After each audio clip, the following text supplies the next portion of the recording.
Yeah. Oh yeah, we might try to go down during Halloween. It's always fun down there. It is fun. But drinks are expensive as hell. At least when I was there, they were. I think it was like My $10 a drink in the park. Of course. my dad lives like freaking 15 minutes from like where Epcot is, so he's Sure. we're just like close. They're actually having one of the worst financial periods of their existence. All their movies that they're throwing out haven't even broke even. Indiana Jones, mega flop. Ant-Man didn't make the money they thought. Other than the Guardians of the Galaxy, all those other Marvel movies took a shit. The ones they released on streaming, I guess the one with Samuel L. Jackson, I guess that was awful. You can't. The fucking problem is Disney's woke. You can't mix woke with TV, and you get Disney. Thing is, with the Indiana Jones movie, they could have went so many directions with that, and they chose Look what to they make did it with so far fetched. Look what they did with Snow White. It's no longer Snow White and the Seven Dwarfs. It's Snow White, and like these seven guys. And that's because Peter Dinklage said that's dwarfs are always getting casted. That's how they're making millions. Peter Hornswoggle wants to beat the fuck out of Peter Dinklage. Hello, Shorty, love you. We're talking about Disneyland, your favorite place. That's how Peter Dinklage made his money. I know, Brad. That's what I'm saying. He's a hypocrite. That's why it's like this guy's gonna talk about. I don't even get it. It's like, okay, if they're being casted to be in a dwarf movie, they should be happy with that, bro. But you want them to cast seven just strangler guys, and because it's proper, you're taking away the story. I don't even care about. I could live with the girl not being white. Who gives a fuck? I'm just saying, you're gonna take out the dwarves. Okay, Snow White not being white was one thing, but you're gonna take out the fucking dwarves. And guess what? I think Peter Dinklage is the only dwarf in the movie. Damn. What a piece of shit this guy is. He went on TV and said, I gotta stop casting us dwarves or something to where Hornswoggle got pissed like, motherfucker, that's how we're making some Theo out here. We already gotta live with being small. So shit. Might as well make some millions. Pretty soon, all the stories are going to be so plastic, and no one's going to want to see a movie because it's not going to be a real story. Right. It's going to suck. Oh, did y'all want to start State of Decay? Let me go ahead and make dinner real quick. All right. Yeah. What are you doing, Punch?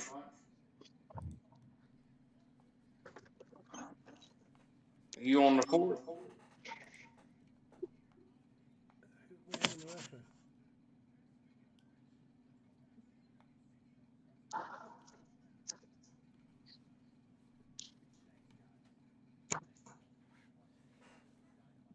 Oh, Tony Khan's making a big announcement right now. 200 episodes.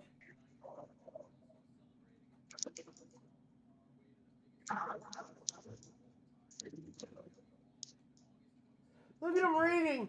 It's so obvious he's reading off a cue card. What a bastard. You're the fucking owner. You should need to read off some card. If I owned a wrestling and some lady handed me a card, I'd be like, thanks, ma'am. Go put this in the trash. I got this. I don't need to read shit. I'm the goddamn owner. That fucking Cluck was reading like he just won a Make-A-Wish award. What did you guys think of Russo? Like I was telling Pesci, I was watching Dark Side of the Ring. I actually watched the Bash at the Beach one, where he like came out and shit on Hogan. You know, like at least I don't know. I like Russo. I was just watching it. He's going live like every week now. I thought that's why what's his name brought him up. Yeah, I like Ben Hameen too. Ben Hameen's actually money. He Oh, is. but Russo is like real, like on the mic. He doesn't have any cue Uh, cards. real. I mean, he's kind of real. There's shit he hides. He hid some stuff, but like at least people kind of believed what he was doing. A guy that's real will acknowledge his faults, and he don't acknowledge them too much. What do you consider a fault? Some of the approaches he probably took to, I guess if you put it like Vince says, they're just wrestling stories, but some of the things he did. Like they said, he was really pouty. He would just take his ball and go home. True. You know, people, that's why I was telling people he didn't do shit to WCW because he was only there for like, people don't realize, he was only there for like 3 months. They sent him home, paid him. Right. They were forced to bring Bischoff back. Bischoff tells the story on his podcast all the time. I love Bischoff too. I listen to Bischoff every day until I finish up his. I go through all the podcasts one episode at a time. I'm about halfway done with Bischoff.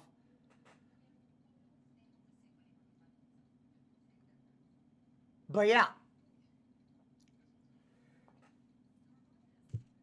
I would say Vince had a couple good stuff on his Russo's brand that I liked. I just don't want to resubscribe and pay money for it. It sucks because some of his good shows he doesn't put on. Like he has a YouTube channel, but his good shit he doesn't put on there for the right reasons. He wants people to go pay for it. So a lot of their good shit ain't on YouTube. Occasionally he'll maybe clip out a little 4-minute, 5-minute thing, but he makes sure that it's months after its original recording. Does he still have a free podcast though? Well, yeah, if you see him on YouTube, that's his free podcast. Oh. Other than that, he's not on. Dude, that guy does recorded shows behind a paywall. He used to do free stuff. I bet you he made $300 tonight at least. Yeah, like, he's over enough to keep doing this. Like, I didn't like what he put on Twitter where he said wrestling chose me, I didn't choose wrestling. Come on, Vince. He put some pouty tweet up and in a nutshell said wrestling chose him, he didn't choose wrestling. It's a curse. All this shit like he's fucking still in the grind. You know, the problem is, I know he wrote a lot of those shows during the Rock and Austin era. But you take credit for Rock and Austin as if they didn't have your script, they wouldn't have been good. And I don't believe that for a minute. I believe as long as Rock was Rock and Austin was Austin, it didn't really matter who was writing the shit. Yeah, maybe Vince gave him some ideas here and there. I mean, he was in the same room as him.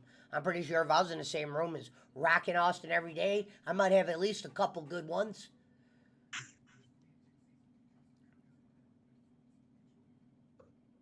Yeah.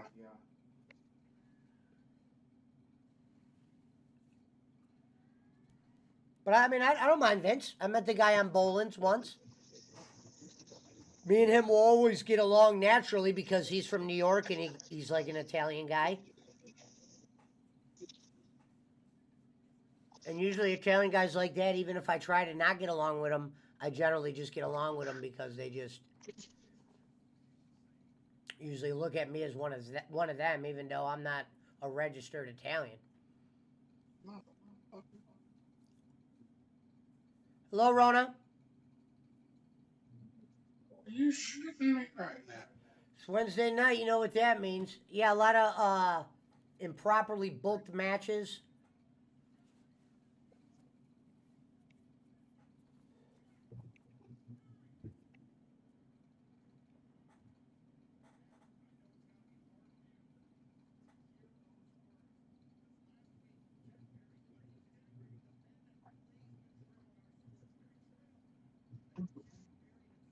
I'm not gonna lie, I do like the way Jack Perry walks to the ring now. And instead of doing the Christian hand over the face, he just does this glance. And I think he's looking for women, he said. Look at him. I like this. I'm liking this. This I could deal with out of him. I mean, he could throw that belt away. Get that belt out of here, Tony. What are you doing? It's like, that belt is like, the definition of that belt is you bring your kid to work and he's in there making noise, and you're the boss, and he's in there making noise. It's bring your kid to work day and you let him do whatever he wants. That's what that belt is. She just hating AEW today. Well, you think about it, they have a lot of shit they need to address. I think I'm mad because I just listened to a podcast where Tony Khan brought up the war again. We won the blah, blah, blah war. Quit saying you won a war, Tony. Yeah, there's You didn't win no war. No. He got mad at Triple H because Cody's documentary, for what it's worth, Cody Rhodes did not mention Tony Khan in the whole documentary. Who knows why? Young Bucks, everybody else, boom, Foley there. They mentioned AEW heavy in the documentary. But they said it was a real good documentary, so that's probably why WWE was on that. Those are the kind of connections you get, like Kenny Omega maybe will get to do a documentary like that, but that's WWE influence right there. Jerry Lynn, I remember this guy. That double shake his head. Hey, Jerry Lynn. These fans, man. AEW. Gotta get a Jerry Lynn chant in.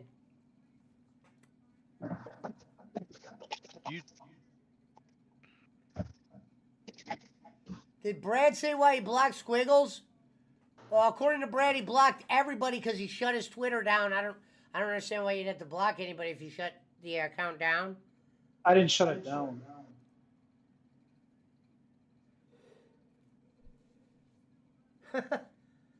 Welcome to Brad's life. Welcome to Brad's life. We are happy to announce that me and Rocco might do a show together sometime in the future. No pun intended. We're happy about that. Yeah. We'll get a couple from that night. I haven't had fun in a while, man. All you do is sleep.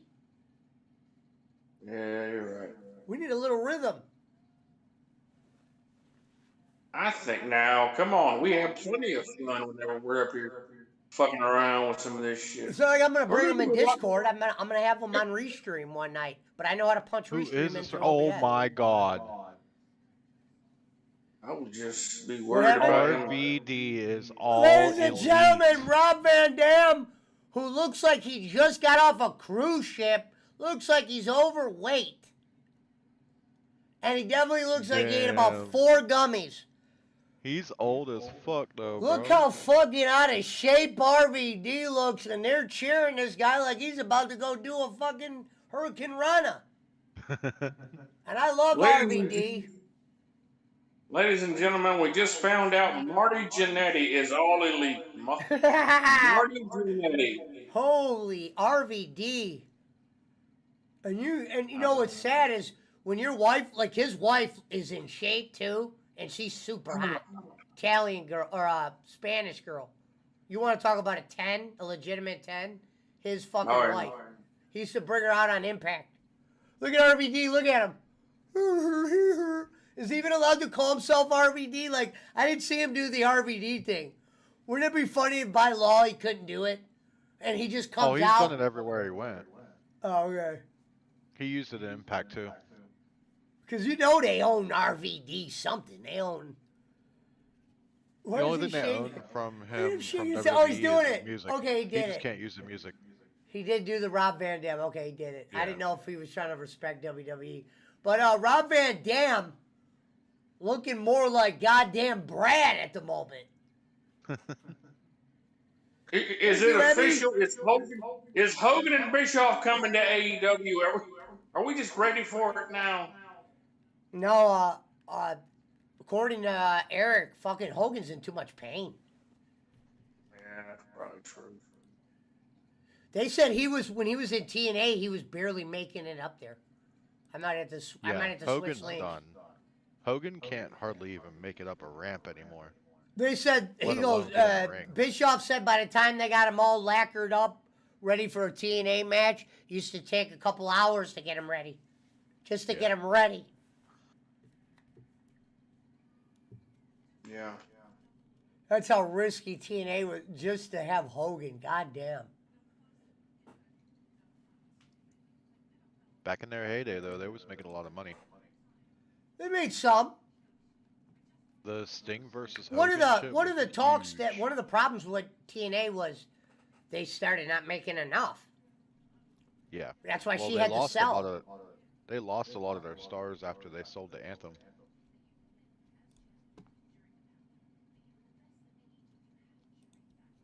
Because remember, she had to sell eventually Yeah, they sold all that shit to Anthem. to get her. Because her dad's like, you gotta get me out of fucking debt. She ain't even the one that's rich.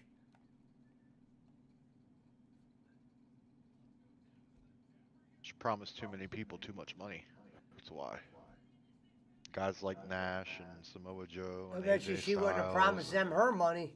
She was promised some Sting, daddy and money. Hogan. Why am I not seeing your link now? Oh, there it is. I don't know. I see it. Still in the chat.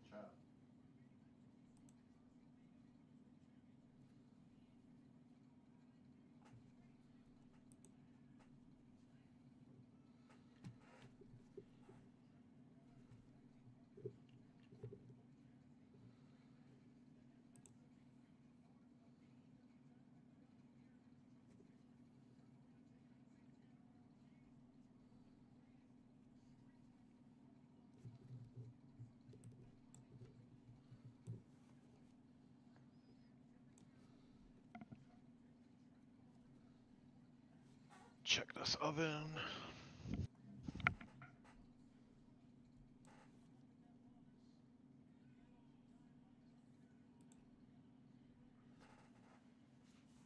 Oh shit.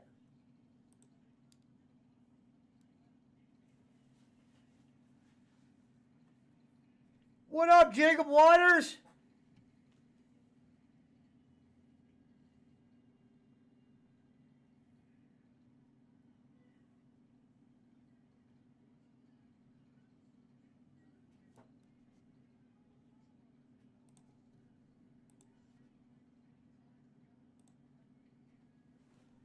Thank you, Daisy Lynn. This match is going to be a banger.